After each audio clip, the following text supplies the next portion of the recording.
Hello friends, welcome to Kanaka சமையல். இன்றைக்கி நம்ம என்ன பார்க்க போகிறோம் அப்படின்னா, எல்லாருக்குமே ரொம்ப பிடிச்சமான பிரியாணி தான் பார்க்க போகிறோம். அதுலேயும் என்ன பார்க்க போகிறோம் அப்படின்னா, Madurai special mutton spicy biryani எப்படி செய்யலாங்கிறது தான் பார்க்க போகிறோம். வாங்க வீடியோக்குள்ளே போகலாம்.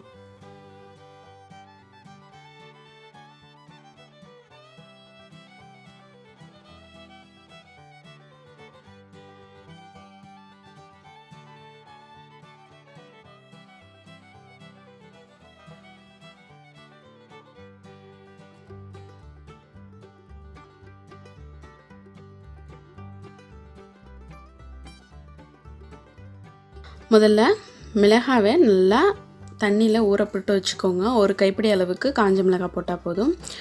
ஒரு துண்டு இஞ்சி, ஒரு 10 பல் பூண்டு, இதை நல்லா இடித்து வச்சுக்கோங்க. பல்லாரி வெங்காயம் இந்த மாதிரி வேர் பகுதியை எடுத்துகிட்டு நல்லா நீட்டு வாக்கில் கட் பண்ணி எடுத்துக்கோங்க. என்றைக்குமே வேர் பகுதியோட ஆனியன் யூஸ் பண்ணவே கூடாது. இந்த மாதிரி வேர் எடுத்துகிட்டு தான் நம்ம யூஸ் பண்ணணும். நல்லா நீட்டு வாக்கில் கட் பண்ணி சேர்த்துக்கோங்க. அப்போ தான் பிரியாணிக்கு நல்லாயிருக்கும்.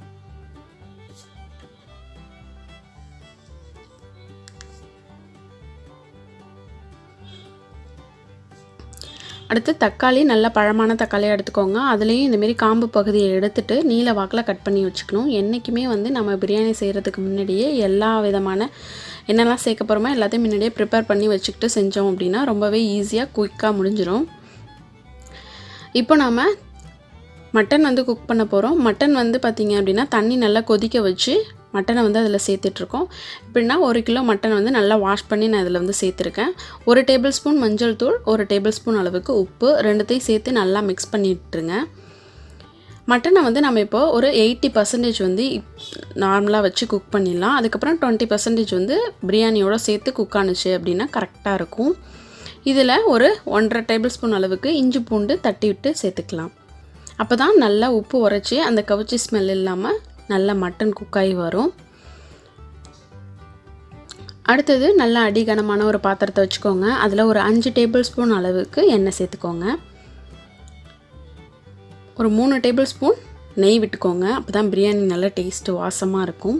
இப்போ எண்ணெய் நல்லா சூடாகிடுச்சு. இதில் பிரிஞ்சி இலை, பட்டை, கிராம்பு, ஏலக்காய், ஸ்டார் மொட்டு இது எல்லாத்தையும் நம்ம தாளித்து எடுத்துக்கலாம். இது எல்லாமே நல்லா பொரிஞ்சதுக்கப்புறமா நம்ம கட் பண்ணி வச்சுருக்க ஆனியன் சேர்த்துக்கலாம். ஆனியன் இந்த மாதிரி நீல வாக்கில் தான் கட் பண்ணி சேர்க்கணும்.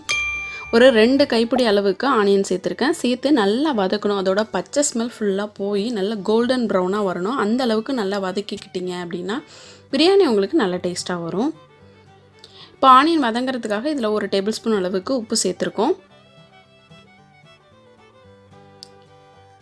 இப்போ நம்ம ஊற வச்சுருந்தோம் இல்லையா காஞ்ச மிளகாய், இதை நல்லா ஃபைன் பேஸ்ட்டாக அரைச்சி எடுத்துக்கலாம். நம்ம இதை மாதிரி மிளகாவை ஊற வச்சு எடுத்துக்கிறதுனால நல்லா அரைப்பட்டு உங்களுக்கு வரும். இந்த மாதிரி ஃபைன் பேஸ்ட்டாக உங்களுக்கு கிடைக்கும். ஊற வைக்காமல் அரைச்சிங்கன்னா இந்த அளவுக்கு ஃபைனாக கிடைக்காது. அதனால தான் ஊற வச்சுருக்கோம்.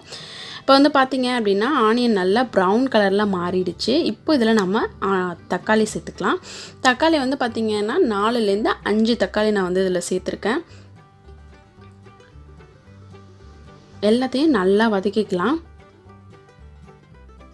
இதில் நாம் இப்போது ஒரு 2 டேபிள் ஸ்பூன் அளவுக்கு இஞ்சி பூண்டு பேஸ்ட்டு சேர்த்துக்கலாம். எல்லாம் சேர்த்து அதோட பச்சை ஸ்மெல் போகிற வரைக்கும் நல்லா வதங்கணும். எல்லாம் வதங்கிடுச்சு. இப்போ நாம் இதில் 1 கைப்பிடி அளவுக்கு பச்சை கொத்தமல்லியும் 1 கைப்பிடி புதினா இலைகளும் சேர்க்குறோம். சேர்த்து இதையும் நல்லா வதக்க விட்டுறணும். ஏன் இதை நம்ம ஃபஸ்ட்டே சேர்க்குறோம் அப்படின்னா அப்போ தான் அதோட ஃப்ளேவர் நல்லா இறங்கியிருக்கும். அந்த புதினாவோட ஃப்ளேவர் பிரியாணிக்கு ரொம்பவே சுவையை கொடுக்கும். அதனால் நம்ம இப்போவே சேர்த்து நல்லா வதக்கிக்கலாம். ரொம்பவே கலர்ஃபுல்லாக இருக்குது. இப்போ நம்ம ஒரு பொடி நுணுக்க போகிறோம். அதுக்கு 3 ஏலக்காய், 1 டேபிள் ஸ்பூன் பெருஞ்சீரகம், 1 டேபிள் ஸ்பூன் மல்லி, 1 பிரிஞ்சி இலை, 1 ஸ்டார் மொட்டு, 1 டேபிள் ஸ்பூன் மிளகு, 3 கிராம்பு, 4-5 முந்திரி பருப்பு, ஜாதிக்காய், 1 டேபிள் ஸ்பூன் ஜீரகம், இது எல்லாத்தையும் நல்லா பொடி பண்ணி எடுத்து வச்சுக்கலாம். 1 கப் அளவுக்கு தயிரை நம்ம இப்போ வெங்காயம் தக்காளி வதக்கணும் இல்லையா, அதில் 1 கப் அளவுக்கு தயிர் சேர்த்துக்கலாம். தயிர் நல்ல டேஸ்ட்டு கொடுக்கும் உங்களுக்கு பிரியாணிக்கு. நம்ம மட்டன் இப்போ வேக வைக்கும்போது அது நல்லா குக் ஆகிறதுக்கும் இந்த தயிர் ரொம்பவே ஹெல்ப் பண்ணும்.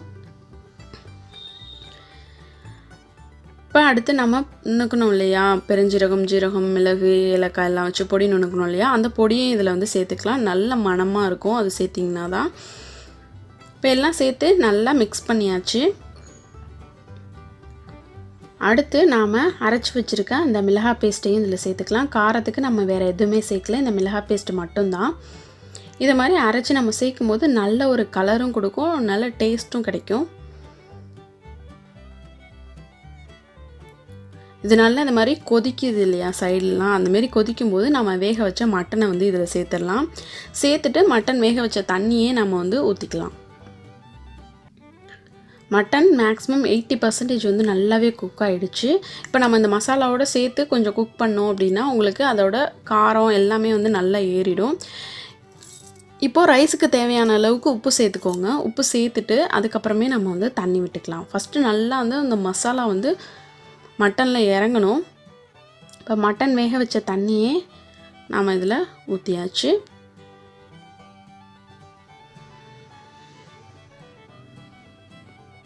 நல்லா மிக்ஸ் பண்ணி விட்டுக்கோங்க.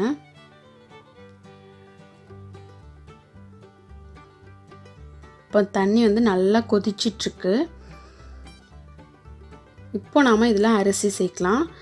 இதில் வந்து நாம் பாஸ்மதி ரைஸ் சேர்க்குறோம் அப்படின்னா ஒரு அரை மணி நேரத்துக்கு முன்னாடியே ஊற வச்சுருக்கணும். இல்லை நீங்கள் நார்மல் ரைஸ் தான் சேர்க்குறீங்க அப்படின்னாலும் நம்ம வந்து ஒன்றும் பிரச்சனையே கிடையாது. அதையும் ஒரு 1/4 மணி நேரம் ஊற வச்சுட்டு அதுக்கப்புறமா சேருங்க.